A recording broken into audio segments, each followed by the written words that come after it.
Welcome to another episode of Salty Country. If you've been following this channel for any time, you've heard me mention an implement that I've said that I needed a lot. So this past week, things worked out. I got something to show you guys. It's going to be a game changer here on the farm. I picked up 78-inch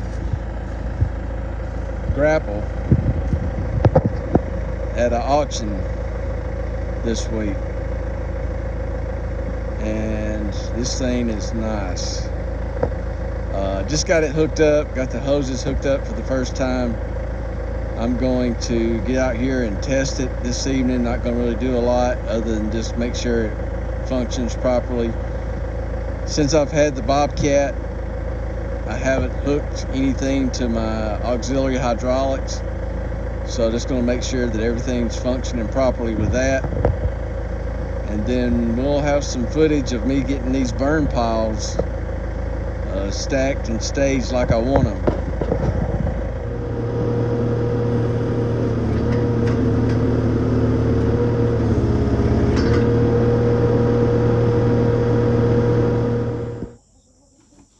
I've been looking for a grapple for several months.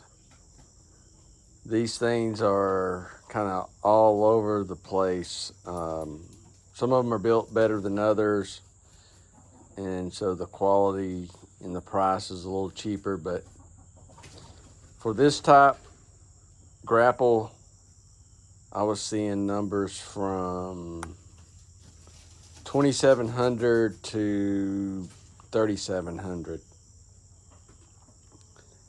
And me being Mr. Cheapo, I just kept looking. I thought maybe I could find a used grapple. I wanted the one like this with a continuous top grapple that goes all the way across, so that you could squeeze shrubs and limbs and smaller trees tighter. I don't like the double claw grapple. So anyway, I happened to go by, saw a friend, and he was going to bid on some equipment at the auction, and I said, hey, if you run across a grapple for a good price in there, let me know. And he goes, well, hold on a minute, I'll show you what they got. So the skid steer here is 80 inches wide. So I was really wanting an 80-inch grapple, but the first two he pulled up were 84-inch grapples, and I said, all right, bid on them. And he was like, what do you want to pay? So I was like, $1,200. So he bid on the first one, and I was immediately outbid. Somebody had a higher price already set. So I said, all right, bid on the next one. So he bid on the next 84-inch, and immediately price went to, I don't know, $1,500 or something like that. Right below the 84 inches, they didn't have any 80s. They had the 78. And I said, all right, bid on that 78 right there. That's the style grapple I want. I don't want the flat bottom with all the I don't know, it's not really fingers, but all the steel about 2 inches apart across the bottom. He goes, well, what are you gonna pay for it? And I said, bid $1,000 on it.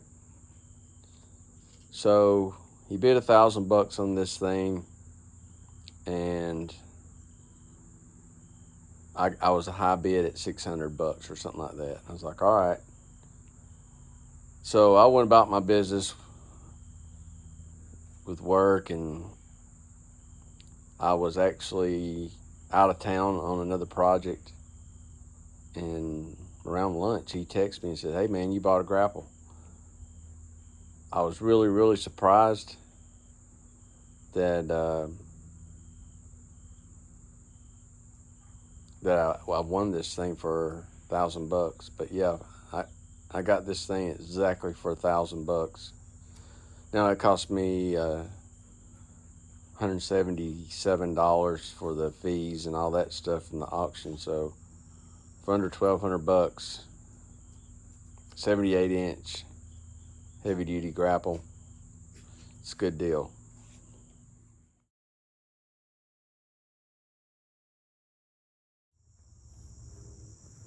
Okay, so I'm tickled.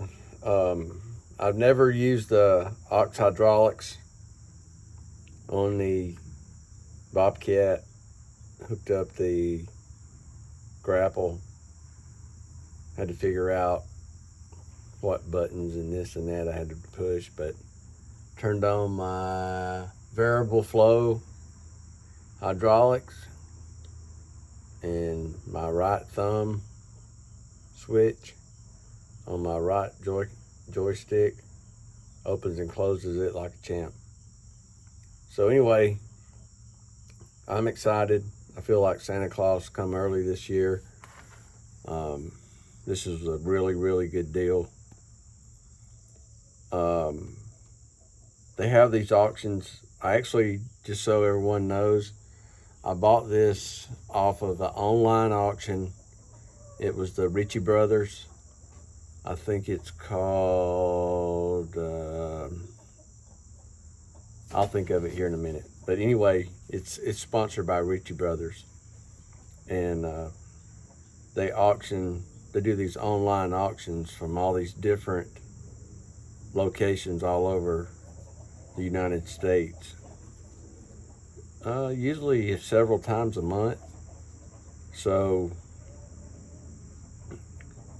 I would recommend, if you're looking for something, I've been watching this stuff probably on the auction 6 months to a year. I've been kind of just here and there watching. I've been looking at grapples ever since I purchased a skid steer, but wasn't really serious about needing one until I got all these piles that I've got to burn. And my dilemma was moving them. So I got this one pile in front of the house at the corner of the front yard. We did an episode where I took out all the trees on the slope that was in front of the house. So anyway, I took those down, and without just getting in there and spending hours with a chainsaw and cutting stuff so you can scoop it up with a bucket or get it with forks and all that kind of stuff to move it. I was like, this is gonna be horrible to get this all moved unless I've got a grapple. And yeah, I've got the excavator with the thumb, but it's not feasible to move it with that. It would take me forever. The location that I want to move that pile to is down in the pasture. So it would take me probably on the excavator, if I grabbed something, it would probably take me 30 minutes to walk one load down to the pile and get back to the pile in the edge of the yard. So anyway, now that I got the grapple, take the skid steer, I don't have to really cut any of that stuff other than just shorten it up so I can get through the pass that I want to travel in that kind of way. But yeah, I'm really excited. One thing I want to talk about, I've been in the construction industry for years. Our subcontractors even our company, we're always looking for good help. This generation of kids, it's grown up on Xboxes and all that kind of stuff. I guess, I don't know. It's a different group of kids. I don't even know if they're patriotic or anything. I think this age of computers and technology has kind of driven these kids to kind of be it's all about me, and not really care about nothing else. But anyway, I don't want this to be negative. We've got some really young kids, I call them, but they're young men and young ladies that work with us in the construction industry, and there's some good ones. There's some kids out there that want to work, want to move up. They have goals and dreams and that kind of stuff, and so they want to be productive members and do their part. And so the one thing I want to really focus on with this younger generation is, don't keep your head in a computer, or the world will change before you blink. You'll get out of that computer one day and try to do something, and the government will be like, nope, you can't do that no more. You're going to be like, what happened? Well, a year ago we changed that law, or we did this, or we did that. So you need to, everybody, not just the young kids, everybody needs to pay attention to what's going on, because for years and years we trusted what the media was telling us was factual, and probably for 50 plus years we've been getting propaganda and whatever the powers that be wanted us to hear is what we were told. And so the one good thing about the technology age is you can get information. Now, you got to really dig and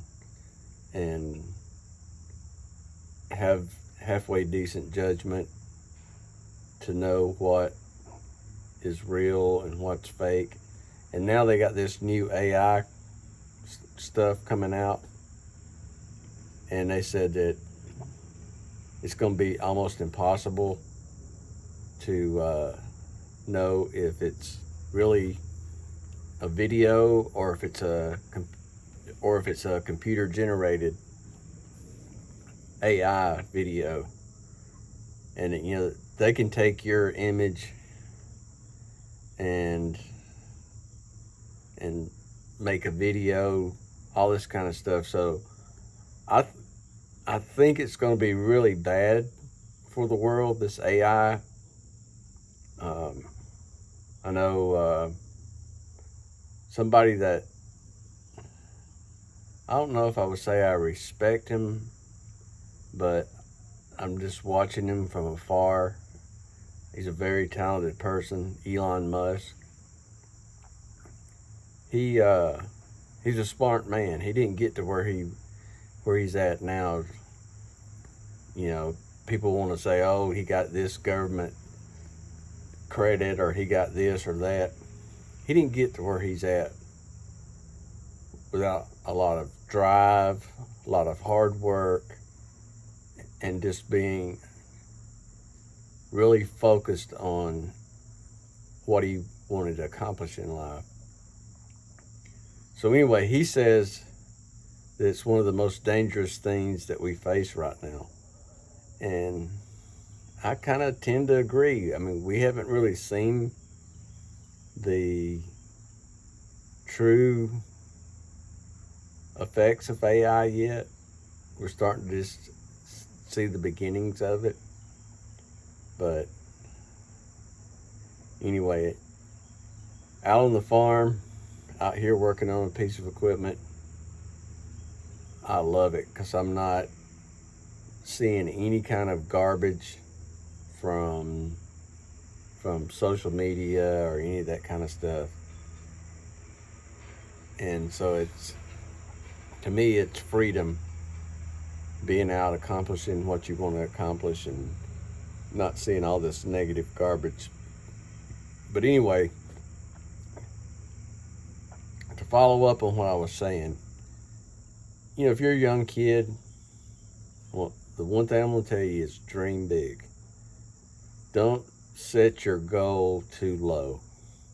Dream big, work hard, and one of these days you'll accomplish it. It's not going to happen overnight. You're going to have patience. But yeah, this younger group is going to have to get out of the technology and figure out what they're going to do in life. Now, if they want to work in the computer field and that kind of stuff, then go for it. But you can't sit around your whole life on a video game. Well, you can, but then you're going to wake up one of these days and be a old person in your parents' basement, and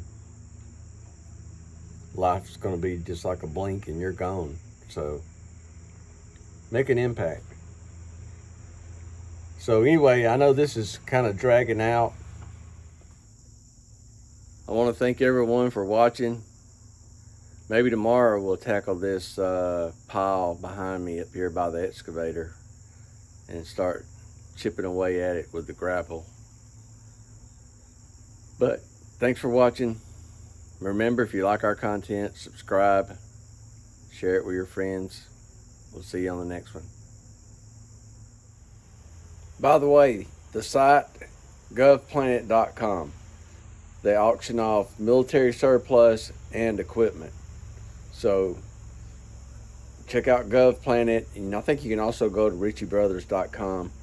I think they're kind of tied in together, but yeah, govplanet.com.